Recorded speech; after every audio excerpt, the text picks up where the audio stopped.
Assalamu alaikum, my dear students of class 6. Welcome to your English lecture. Students, today we are going to revise our grammar lesson number 6, articles. Yes, the is a definite article and indefinite articles are a and an. There are two types of article. One is called indefinite and the other one is called definite article. Definite article हम दा को बुलाते हैं और indefinite articles हम a और an को कहते हैं. The article to use to qualify a noun depends upon whether the noun is to be used in a specific or a general sense, as well as whether it is countable or uncountable or singular or plural. अब हमने definite articles का इस्तेमाल उस वक्त करना है जब हम चीज़ों की स्पेसिफिसिटी को के बारे में बात करें, यानी कि जब हम बात करें कि हम स्पेशल किसी एक चीज़ की तरफ इशारा कर रहे हैं या एक इंसान या एक जगह, तो फिर हम डेफिनेट आर्टिकल का इस्तेमाल करते हैं. और इनडेफिनेट आर्टिकल्स हम तब इस्तेमाल करते हैं जब हम जर्नल चीज़ों के बारे में बात करें, यानी कोई भी चीज़. ठीक है. और इसी तरह हम इनको काउंटेबल, अनकाउंटेबल, सिंगुलर और प्लूरल नाउन्स के साथ भी इस्तेमाल बिल्कुल इसी तरह ही करते हैं. ठीक है. There is a table in front of you, you can see it right now on the slide. अब यहाँ पे आपको ये बताया गया कि कहाँ पे आपने इंडेफिनेट आर्टिकल कहाँ कहाँ यूज़ करने हैं और कहाँ हमने डेफिनेट आर्टिकल्स को हम किस तरह से इस्तेमाल कर सकते हैं. देखिए, सबसे पहले बात हो रही है इनडेफिनेट आर्टिकल्स. याद रखिए स्टूडेंट्स, इनडेफिनेट आर्टिकल्स आ और एन है और आ और एन हमेशा सिंगुलर नाउन्स और के साथ ही इस्तेमाल करते हैं. ठीक है. तो ये आप देख सकते हैं कि टेबल में हमने जहाँ सिंगुलर लिखा हुआ है वहाँ पे इंडेफिनेट आर्टिकल आ और एन का इस्तेमाल है, जबकि प्लूरल में इस्तेमाल नहीं किया जाता, क्योंकि आ और एन का मतलब ही एक चीज़ को रेफ़र करना होता है. ठीक है. यानी जब हम एक चीज़ की बात करते हैं तो आ और एन कहते हैं. तो that's why we are not going to use in plural form. और इसी तरह हम अनकाउंटेबल नाउन्स के साथ भी नहीं यूज़ कर सकते. यानी those noun which can not be counted, हम उनको अनकाउंटेबल नाउन्स कहते हैं. तो उनके साथ भी आपने आ एन का इस्तेमाल नहीं करना. अब हम ये देखेंगे कि definite article the singular, plural और अनकाउंटेबल नाउन्स के साथ यूज़ होता है या नहीं होता. जी देखें, टेबल में आपके सामने है. सिंगुलर में आप द यूज़ कर सकते हैं, सेम इसी तरह प्लूरल्स में भी हम द का इस्तेमाल कर सकते हैं और अनकाउंटेबल नाउन्स के साथ भी हम द का इस्तेमाल कर सकते हैं. ठीक है. तो मेरा ख्याल है कि क्लियर हो गया होगा कि आपने आ एन जो है वो just you are going to use for only singular noun. ठीक है. जबकि दा को हम इन तीनों चीज़ों के साथ इस्तेमाल कर सकते हैं, whether the noun is singular, whether the noun is plural, whether the noun is uncountable. आप दा का इस्तेमाल कर सकते हैं. The table shows that to qualify a singular countable noun used in a general sense. यहाँ पे ये जो टेबल है वो शो किया जा रहा है कि सिंगुलर काउंटेबल नाउन जो है वो जर्नल सेंस में आप यूज़ करते हैं. The article to use is either a or an, and for a plural countable noun or an uncountable noun used similarly. No article is necessary. We also see that the definite article the is to be used in all cases where specific reference is intended. नहीं, मैंने आपको ये बात अभी समझाई है कि हम आ और एन का कब इस्तेमाल करेंगे और हम दा का इस्तेमाल किन किन नाउन्स के साथ कर सकते हैं. यानी मैं अगेन रिपीट कर रही हूँ, आ और an comes only for the singular noun, और जबकि दा को हम तीनों चीज़ों के साथ इस्तेमाल कर सकते हैं.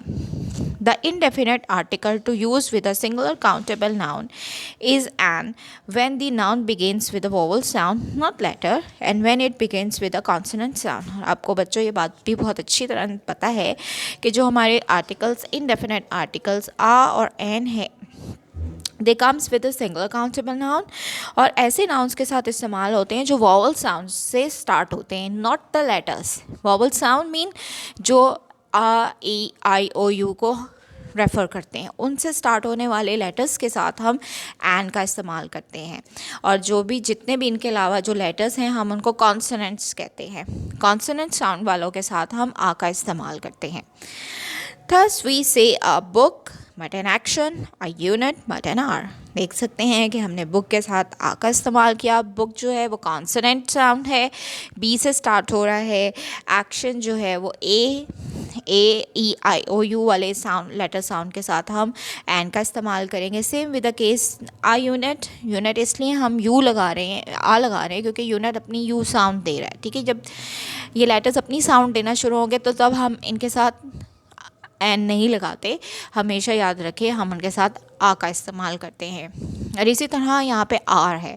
अब आर जो है वो एच की साउंड नहीं दे रहा, एच जो है कॉन्सोनेंट लेटर है but it sounds like a vowel letter, so that's why we are using here an r. Okay, let's see the exercise. Supply the indefinite article for each noun. आप देख सकते हैं question is that कि यहाँ सिर्फ आपने आ और N का इस्तेमाल करना है। Students, you have to keep it in your mind कि अगर the same thing comes in your test और इन योर एग्जाम्स, कि अगर आपके सिर्फ यही स्टेटमेंट दी जा रही है कि आपने definite articles indefinite articles use करने हैं, तो इट मीन्स कि यहाँ पे आपने कहीं पे भी दा का इस्तेमाल नहीं करना, जस्ट यूज़ आ और एन। देखिए exercise, umbrella an umbrella.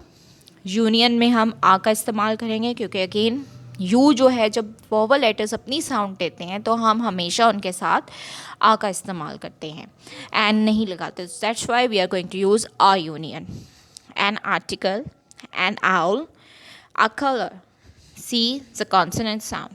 Next European. अब यहाँ पे भी अगेन ये जो है यू की साउंड भी आ रही है, हालांकि ये दोनों वोवल लेटर से स्टार्ट हो रहे हैं, लेकिन फिर भी हम यहाँ पे आ का इस्तेमाल करेंगे क्योंकि यूरोपियन जब जब लेटर्स अपनी साउंड देने लग जाते हैं तो हम उनके साथ आ का इस्तेमाल करते हैं। So that's why we are going to use a European.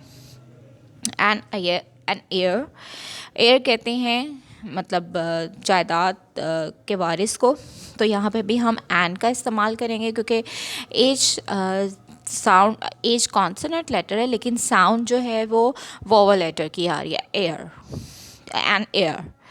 Next a post office, an item, an exercise. Yes, next exercise देखें, fill in the blanks with a, an और द। अब यहाँ पे आपने तीनों का इस्तेमाल करना है, यानी इनडेफिनेट आर्टिकल्स का भी और डेफिनेट आर्टिकल का भी। There was a fire in the village last night. A fire इसलिए कि यहाँ कोई स्पेसिफिक्स नहीं है। Fireman took 4 hours to put out the fire. अब यहाँ पे इसलिए द हम लगा रहे हैं क्योंकि ये स्पेसिफिक फायर की बात की जा रही है। नेक्स्ट देखिए, an ostrich was born in the zoo recently, many people went to the zoo to see the baby ostrich. अब हम दी इसलिए लगा रहे हैं क्योंकि ये ख़ास बेबी ऑस्ट्रिच की बात की जा रही है। An active child is a healthy child. दोनों चीज़ों में नॉन स्पेसिफिक चीज़ें हैं, यानी कोई ख़ास इशारा नहीं किया जा रहा है। So that's why we have used indefinite article a in both blanks. Next देखें, the best way to prepare for the examination is to study constantly. अब इन दोनों ब्लैंक्स में दी का इस्तेमाल इसलिए हुआ है कि यहाँ पे स्पेसिफिक बात की जा रही है कि बेस्ट वे, और याद रखिए कि हमेशा सुपरलेटिव फॉर्म्स के साथ हम हमेशा द का इस्तेमाल करते हैं, डेफिनेट आर्टिकल का इस्तेमाल करते हैं। नेक्स्ट देखें, this is the tallest building in the city. अब यहाँ पे दोनों में द इसलिए हमने इस्तेमाल किया है कि एक तो सुपरलेटिव फॉर्म टॉलेस्ट है, फिर हमने ख़ास सिटी की बात की यानी इस सिटी की, तो that's why we have use the in both blanks. Arshad wants to become a member of the national library.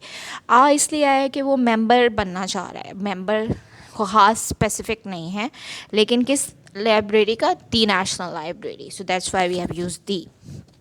It is an honour. Remember consonant sound वाले वर्ड्स के साथ हम एन का इस्तेमाल करेंगे। It is an honour for me to be asked to address you. He may be an honest man. Again vowel sound आ रहा है यहाँ पे, but he is the more he is a difficult person, he is the difficult person to get along with। ठीक है, यहाँ पे हम इस इंसान स्पेसिफिक इंसान की बात करें, so that's why we have use the. Next है जी, the dog is an intelligent animal. Some people think that a university, यहाँ पे किसी भी यूनिवर्सिटी की बात नहीं हो रही, स्पेसिफिक यूनिवर्सिटी नहीं है, कोई भी है, is very much like a school, this is a great mistake. यानी इन चारों में, तीनों ब्लैंक्स में हमने आ का इस्तेमाल इसलिए किया है कि यहाँ पे नॉन स्पेसिफिक चीज़ें हैं। An idea that a small insect can not protect itself is wrong. ठीक है जी। next exercise is about okay, you have to use articles and where no article is required write cross. ठीक है, यानी आपने जहाँ पे आर्टिकल यूज़ नहीं हो रहा वहाँ पे आपने क्रॉस लगाना है. And sometimes that kind of exercise come into your test और कम्स इनटू योर एग्जाम्स. तो सेम इसी तरह ही आपने काम करना है कि वहाँ क्रॉस लगाना है, ज़रूरी है. ठीक है. There are lions and tigers in the zoo. हमने फर्स्ट ब्लैंक में इसलिए नहीं लगाया कि यहाँ पे कोई आर्टिकल की रिक्वायरमेंट नहीं है. ठीक है. द ज़ू इसलिए लग रहा है क्योंकि हम उस खास ज़ू की बात कर रहे हैं. Dash टेनस, remember students, I have told you in my lecture before कि जब भी गेम्स हों, गेम्स नेम्स के साथ हम हमेशा कोई आर्टिकल नहीं लगाते क्योंकि वो ऐसे ही आती हैं. हमने कभी नहीं सुना the cricket, the tennis, the football, हमेशा वो अकेले ही आते हैं. So cross tennis is a popular game. Next देखें, everyone loves a holiday by the sea. ठीक है. We send cross letters. यहाँ पे कोई ऐसी ख़ास बात नहीं है, इसलिए यहाँ कोई रिक्वायर्ड नहीं है article. Overseas by air. By air के साथ हमेशा कोई भी आर्टिकल नहीं रिक्वायर किया जाता. Many of the people in this country. अब यहाँ पे हम इस कंट्री के लोगों की बात करें, स्पेसिफिक है तो इसलिए हमने यहाँ पे दा का इस्तेमाल किया है. Live in dash flats. अब यहाँ पे फ्लैट्स के साथ भी कोई रिक्वायरमेंट आर्टिकल रिक्वायर नहीं है क्योंकि ये कोई ऐसी बात नहीं हो रही कि जिसमें हम आर्टिकल का इस्तेमाल करें. एक तो वो प्लूरल है, एंड इसलिए नहीं लग सकते कि वो प्लूरल है. दूसरी बात ये है कि ये कोई ख़ास फ्लैट्स की बात नहीं हो रही है. अच्छा जी, a good news is always welcome. Good news इसलिए लगा है क्योंकि यूजुअली गुड न्यूज़ तो कोई भी हो सकती है, स्पेसिफिक नहीं है यहाँ पे. नेक्स्ट इज देखें, dash good news cheered her up. यहाँ पे अब ये गुड न्यूज़ स्पेसिफिक है कि इस खबर ने उसको खुश कर दिया. So that's why we are going to use definite article the. The good news cheered her up. Next देखें, the next move is to consult all the members of the family. अब इन तीनों में दा इसलिए इस्तेमाल हो रहा है क्योंकि यहाँ पे स्पेसिफिकली हर चीज़ की बात हो रही है कि नेक्स्ट मूव जो है वो स्पेसिफिक है, फिर मेंबर्स भी स्पेसिफिक है, उस फैमिली की बात हो रही है. So that's why we are using the here. Next देखें, डैश हिस्ट्री. अब रिमेंबर स्टूडेंट्स के सब्जेक्ट नेम्स के साथ भी हम हमेशा कोई आर्टिकल नहीं लगाते, इनको ऐसे ही रहने देते हैं. अगेन हम यहाँ पे कोई आर्टिकल नहीं लगाएंगे, just write down cross. History is an interesting subject and the history of this country is specially interesting. अब यहाँ पे हम हिस्ट्री एज एन सब्जेक्ट नहीं बात कर रहे हैं, स्पेसिफिक भी है यहाँ पे कि ये तारीख, इस मुल्क की तारीख जो है वो काफ़ी दिलचस्प है. तो इट मीन्स कि यहाँ पे हम स्पेसिफिक कर रहे हैं. तो that's why I have used the history of this country. ये हिस्ट्री यहाँ सब्जेक्ट के तौर पर नहीं यूज़ हो रहा. नेक्स्ट देखें, a diligent person will never produce a slipshod work. Slipshod work कहते हैं बेकायदा काम. यहाँ पे भी दोनों आ इसलिए लगा रहे हैं क्योंकि ये कोई एक स्पेसिफिक बात नहीं की जा रही है. Mrs King is cross as linguist. Linguist कहते हैं जो बहुत सारी ज़बानें जानता हो. She speaks cross English, French and dash German perfectly. अब इसमें यहाँ पे कहीं नहीं हम लगा रहे क्योंकि यहाँ रिक्वायरमेंट ही नहीं है किसी भी आर्टिकल की. लैंग्वेजेस के साथ भी हम कोई आर्टिकल नहीं इस्तेमाल करते. Please give me an honest opinion on the subject of dash technical education. Remember subjects name के साथ आपने नहीं लगाना था. यहाँ पे दा हमने इसलिए सब्जेक्ट के साथ लगाया क्योंकि हम ख़ास सब्जेक्ट की बात कर रहे हैं. They will have an extra practice in the afternoon. Time यहाँ पे स्पेसिफिक है तो इसलिए हमने दा का इस्तेमाल किया. Only the best can. Best जो है वो सुपरलेटिव फॉर्म है तो इसलिए हम दा लगा रहे हैं. Only the best can qualify for the award. Award यहाँ पे स्पेसिफिक है इसलिए हम दा का इस्तेमाल कर रहे हैं. The puppet show on Sunday is meant for dash children. यहाँ पे हम कोई आर्टिकल नहीं लगा रहे हैं, सिर्फ वहाँ हमने इसलिए लगाया कि हम एक ख़ास पपेट शो की बात कर रहे हैं. Okay ji students, so that's it for today. Inshallah we will come for the next lecture. Till then, take care of yourself. Allah Hafiz.